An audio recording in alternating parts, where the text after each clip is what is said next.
Chapter 6. Can the world be as sad as it seems? David Peace and his adapters. David Peace's 4 Red Riding novels were acts of exorcism and excavation of the near past, a bloody riposte to I love the 1970s clip show Nostalgia. They stalk the West Yorkshire that Peace grew up in, transforming real events, the framing and intimidation of Stephen Kisco, the incompetent police operation to catch the Yorkshire Ripper, into background for brutal and unrelenting fictions that possess an apocalyptic lyricism. Peace has always been dogged by comparisons with James Ellroy. There's no doubt that encountering Ellroy liberated something in Peace, but in the end Peace is the better writer. Peace has called the experience of reading Ellroy's White Jazz his Sex Pistols moment. But Peace builds upon what Ellroy achieved much in the way that the post-punk group slept into the space that the Pistols had blown open. Peace extrapolates a pulp modernist poetics from Ellroy's experiments in telegraphic compression, and while Ellroy's pugilistic prose has a pump-action amphetamine drive, Peace's writing is hypnotic and oniric, its incantatory repetitions delaying and veiling plot revelations rather than rushing headlong towards resolution. Despite presenting seemingly similar worlds, in which the police are routinely corrupt, journalists are venal and co-optable, and the wealthy are vampiric exploiters, their political orientations are very different.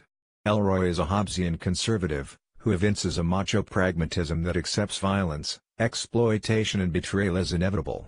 The same phenomena are oppressively omnipresent in Peace's world, but there is no sense of acceptance. Instead, his novels read like howls of agony and calls for retribution, divine or otherwise. Peace, who has said that he aimed to produce a crime fiction which is no longer entertainment, has written crime works that are hauntological in a triple sense. The crime genre is of course well suited to explore the moral, existential, theological problems posed by what Quentin Mayasu called odious deaths, the deaths of those who have met their end prematurely, whose death is not the proper conclusion of a life but its violent curtailment, and as they moved away from the uneasy combination of fanciful genre trappings, period signifiers, angry young man homage and brutality that characterized 1974, the novels of the Red Riding Quartet were simultaneously drawn towards actuality and theology, as if the proximity of the one entailed the other. Readers are put into the position of spectral mourners by the voices of those who have died odiously, the Ripper's victims, heard in the visionary transmissions which preface each of the chapters in 1980, sections which combine the actual, gleaned from reportage and biography, with the spectral. The novels are hauntological in another sense, a sense that is closer to the way in which we have used it in our relation to music, but not quite the same. Peace is not at all interested in the problems of degraded memory which preoccupy the caretaker, Burial or Basinski. His is a past without crackle, rendered in the first person and in a tense that is very nearly present. The occlusions in the narrative are due, not to faulty recording devices or memory disorders, cultural or personal, but to the self-blindings of his characters, who see themselves, and the events of which they are a part, only through a glass darkly. In the end, everything, narrative, intelligibility, succumbs to total murk. As the characters begin to disassociate, it becomes difficult to know what is happening, or what has happened. At a certain point, it is unclear as to whether we have crossed over into the land of the dead. Hunter, the senior Manchester detective assigned to investigate the West Yorkshire police force in 1980, finds himself caught in a world in which things don't add up, they don't fit together.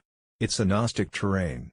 The Gnostics thought that the world was made of a corrupt matter characterized by heavyweight and impenetrable opacity, a murky, muddy mire in which fallen angels - one of the persistent images in the Red Riding books, are trapped. There is no question of Hunter, or Solicitor John Pigott in 1983, or even Peace, being able to completely illuminate what has happened.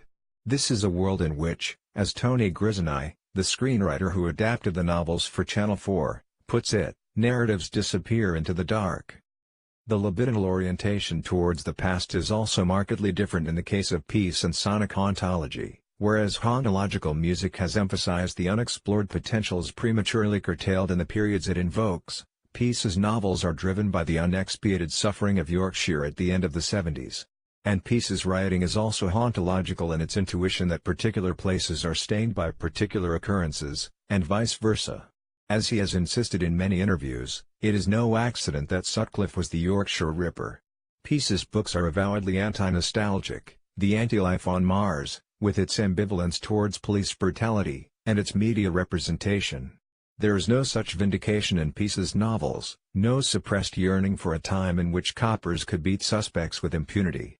After all, it is corruption, rather than criminality per se, that is the focus of the Red Riding Quartet. Music in Peace's books functions as a hauntological trigger. He's remarked that he uses music, including music he doesn't like, to take him back to the feel, the grain, of a period. Musical references are embedded in the text either diegetically, as background sound, or more esoterically, as cryptic epigraphic ciphers and repeated incantations, a portal effect that gratifyingly echoes, in reverse, the way in which music of the 1970s, especially post-punk, would direct listeners to fiction. 1980 is haunted in particular by throbbing gristle, especially the phrase that they took from another killer, Charles Manson, "Can the world be as sad as it seems?" In Peace's hands, this question becomes an urgent theological inquiry, the very relentlessness of the sadness and misery he recounts calling forth an absent God, a God who has experienced his absence, the great light eclipsed by the world's unending tears. The world, the sad, desolated world, is full of angels whose wings have either been shorn off, reduced to stubble, or which have grown into gigantic, dirty monstrosities, addict angels hooked on alcohol, casual but incessant lusts, and the trash of the consumer society that is struggling to be born out of the wreckage of the social democratic consensus, angels whose ultimate response to the world is puking. Everyone pukes in Peace's books, throwing up the whiskeys and the undercooked crispy pancakes, but never being able to purge any of it, never being able to take flight. The religious elements in the books become increasingly foregrounded as the quartet develops, until the deeply ambiguous, hallucinatory ending of 1983 becomes a quasi-Gnostic treatise on evil and suffering. The final section of the novel, Total Eclipse of the Heart, that transfiguration of pop cultural reference into epigraph being one of Peace's signature techniques, explicitly posits the idea that, far from undermining the existence of God, evil and suffering entail that God must exist. Eclipse implies something that is eclipsed, a hidden source of light that produces all this shadow. In the philosophy of religion, the problem of evil maintains that suffering, particularly suffering visited upon the innocent, means that the theistic God could not exist, since a benevolent, omnipotent and omniscient being would not countenance undeserved suffering. With his inventory of wretched child abuse cases, Dostoevsky's Ivan Karamazov makes the most famous, and most passionate, statement of this position. Yet if there is no God, the suffering remains, only now there is no possibility of its expiation. If there can be no justice to come, the universe is permanently blighted, irrevocably scarred by atrocity, abuse and torture. The Red Riding novels inspired Channel 4 into making the kind of television dramas that some of us had long since ceased hoping could ever be made in Britain again. The 3 films, broadcast in 2009, were the most striking British dramas of the first decade of the 21st century, towering above all the facile costume epics, routine police procedurals and emotional pornography which clogged the schedules. Moreover, in their use of setting and landscape, in the epiphanic power of their images, the Red Riding films attained a visual poetry and an expressionist naturalism that exceeded practically anything British cinema has achieved in the past 30 years. As Nick James observed in his preview of the Red Riding films for Sight and Sound, nothing in the previous career of the Red Riding's 3 directors Julian Gerald for 1974, James Marsh for 1980, and Anand Tucker for 1983, gave any hints that they could produce work of this quality. In many ways, it is as if the auteur of these films was Peace himself, and the 3 directors succeed so consummately because they allowed themselves to be channels of his infernal vision. It was inevitable that some compression occurred in the transition from page to screen. Indeed, one whole novel from Peace's Red Riding sequence -1977, was never filmed, but Tony Grisney deserves immense credit for the way that he weaved the 3 films into a symphonic coherence that nevertheless refused easy closure and intelligibility. Peace's equivalent of Ellroy's anti-hero Dudley Smith, the corrupt detective who justifies his own running of drugs and vice operations as containment, is Maurice Jobson, the whey-faced policeman who features in all 3 of the films. Where Smith, as masterfully played by James Cromwell in the best Ellroy adaptation to date, L.A. Confidential, 1997, is charming, charismatic and flamboyantly loquacious, Jobson, as played by David Morrissey in the C4 adaptations, is taciturn, abstracted, immobile, blank, in a semi-fugue state of disassociation from the atrocities he participates in. Morrissey's is one of many excellent performances in the trilogy, all of them masterpieces of measure and controlled power, proper television/film acting, far from the braying thespian that the British theatrical tradition often turns out. Rebecca Hall is damaged and dangerous as Paula Garland, Maxine Peake, angular yet vulnerable as Helen Marshall.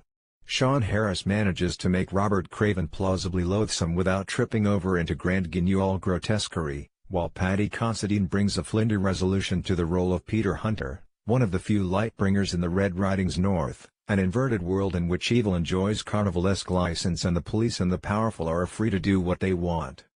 The film adaptation of Peace's extraordinary novel The Damned United lived down to expectations to just about the same extent that the Channel 4 films exceeded them.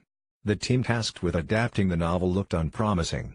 Before The Damned United, director Tom Hooper, drafted in after Stephen Frears left the project, had a background in fairly unremarkable television. He would later go on to make The King's Speech, while the shtick of screenwriter Peter Morgan and lead actor Michael Sheen, as established in The Queen and Frost/Nixon, didn't have any obvious fit with Peace's fractured and abrasive modernism. In the end, Hooper and Morgan didn't adapt Peace, they eliminated him. Hooper's film returns us to the found object narrative. Brian Clough's bitter 44-day stint as manager of Leeds United in 1974, that Peace used as the raw material for his fiction-based O.N. fact. What's missing is everything that Peace brought to the facts, the bite of a real that will always elude, bourgeois, realism, and the shaping power of a Gnostic mythography, in which the most malign entity is the cursed land of Yorkshire itself.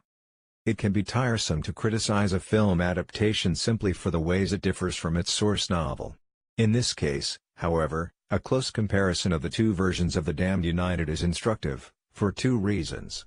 First, because, in erasing Peace's signature, the film in effect competes with his rendition of the Clough/Leeds story, and second, because Peace's pulp modernism precisely offers British culture an escape from the kind of good-humoured, well-balanced, middle-of-the-road, middle-brow realism that Hooper and Morgan trade in.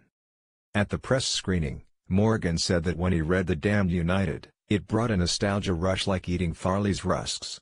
Yet surely even the most guileless of the readers of Peace's novel could see that it tastes not of the warm mush of baby food but of bile, scotch and refluxed stomach acid.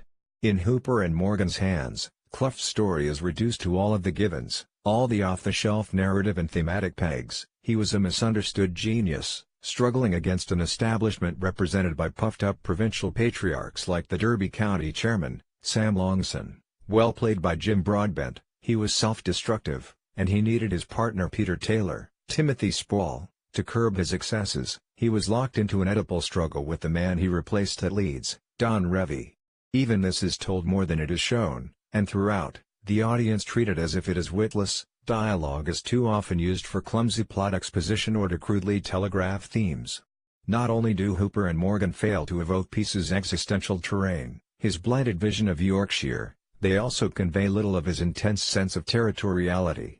In the novel, Leeds's Elland Road ground is the site of a struggle over space in which Clough is up against both the spectre of Don Revie and the animal aggression of the players he has left behind.